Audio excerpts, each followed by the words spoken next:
So hello guys, কেমন আছো তোমরা সবাই? আশা করছি ভালো আছো। তোমরা যদি আগের জন্মে অনেক অনেক অনেক পরিমাণে যদি পুণ্য করে থাকো, তাহলে হয়তো তোমার ব্যাংকের কোনো সমস্যা হবে না। আর যদি পাপ করে থাকো, তাহলে অবশ্যই ব্যাংকে কোনো না কোনো সমস্যা হবেই।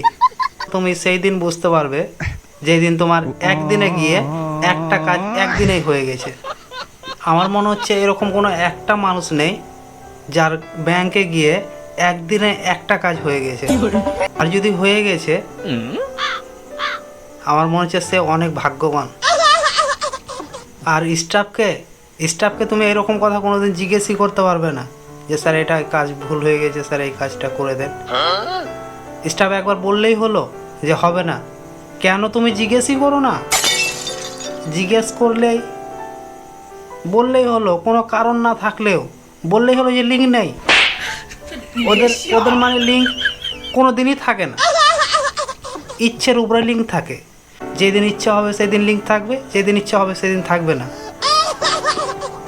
আর গাইজ কী যে বলবো তোমাদেরকে, কারেন্ট অ্যাকাউন্ট ক্লোজ করতে 2,500 টাকা লাগে।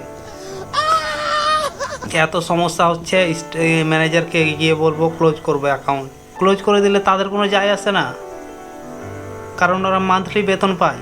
তোমার সমস্যার সমাধান করলেও পাবে আর না করলেও পাবে। ব্যাংকের বইয়ের প্রথম পৃষ্ঠারে যেখানে অ্যাকাউন্ট নাম্বার থাকে, সেখানে তো টোল ফ্রি নাম্বারও দিয়েছে যে কোনো সমস্যা হলে কল করে সেখানে কমপ্লেন জানাতে পারি। কিন্তু আমি আজকে সেখানেও কল করেছি, কিন্তু সেখান থেকে কি বলছে জানো? বলছে স্যার আমরা এই বিষয়ে কোনো কিছু বলতে পারবো না, ব্রাঞ্চে গিয়ে কথা বলতে হবে।